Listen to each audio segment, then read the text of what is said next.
we are, E3. Wow. It's finally over. It's done. I can't believe it. No, I can't believe it. But anyway, the end of an era. Here's why E3 said, actually, I'm kind of curious to know what IGN says about this. But the E3 has finally taken off life support earlier today. Bring brief statement. After more than 2 decades of E3, each one bigger than the last, the time has come to say goodbye.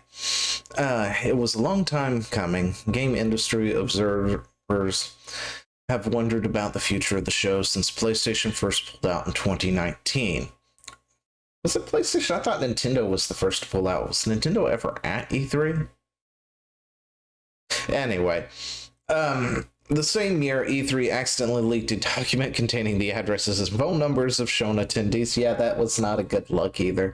Effectively doxing a large portion of the gaming industry. In retrospect, these events first in the series of dominoes to accumulate in today's cancellation with the COVID-19 pandemic during the show, dealing the show a mortal blow.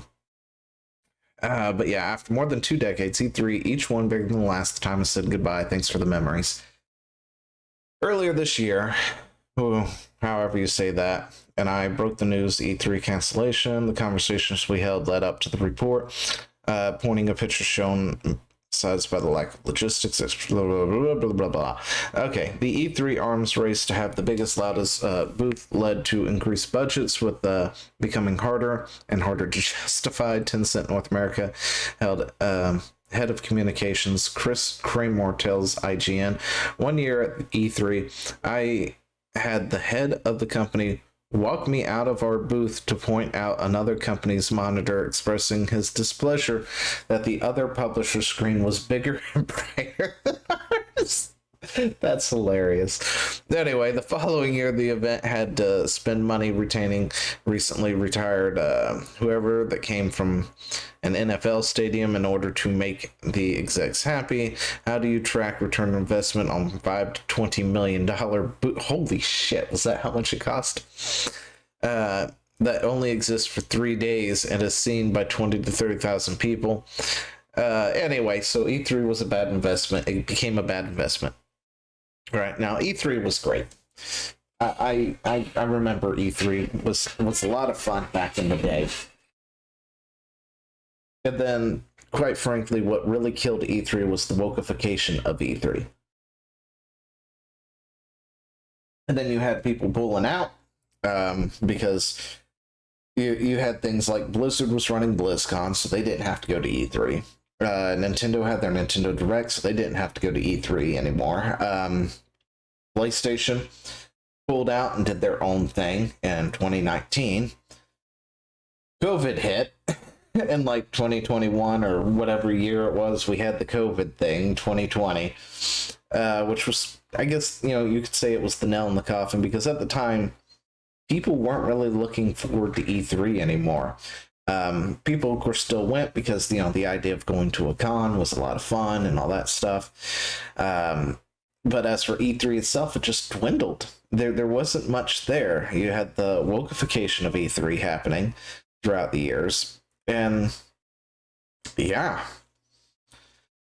it was just one of those things. It's like, this is going to die sooner rather than later eventually. And it was more of watching it die at this point. It was on life support. I don't really have a whole lot to say about it. It happened, especially since everybody has their own thing now. There's no reason to go to E3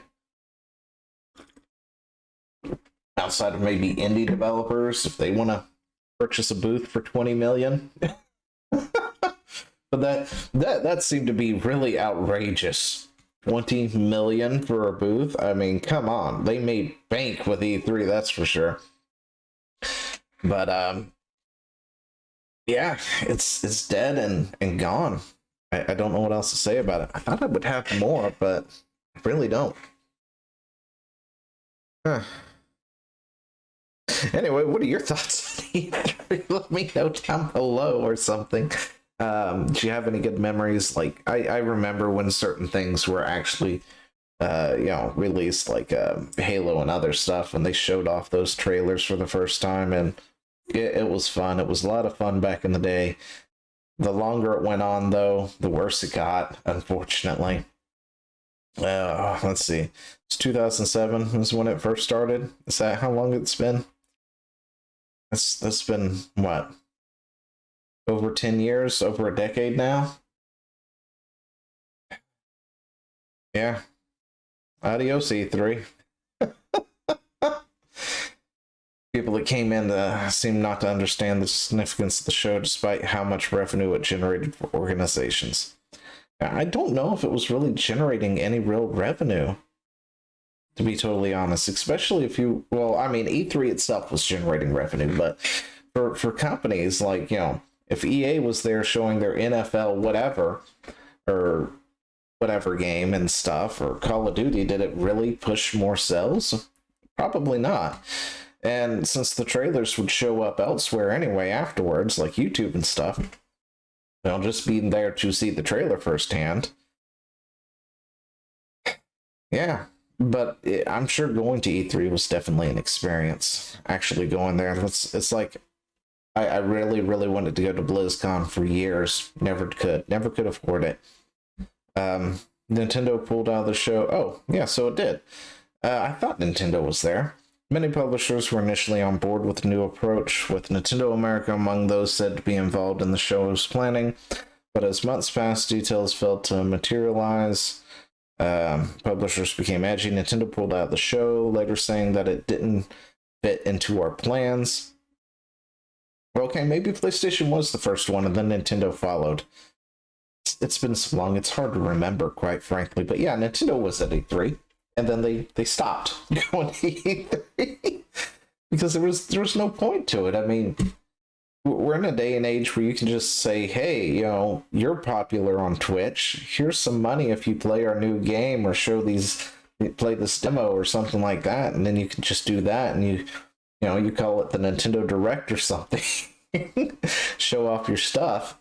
But yeah, that's all I got. Let me know what you think down below, and yeah. Yeah, for those of you who are watching the clip, I'll see you in the next one. And for those of you who are still here at the stream, let's move on to the next one.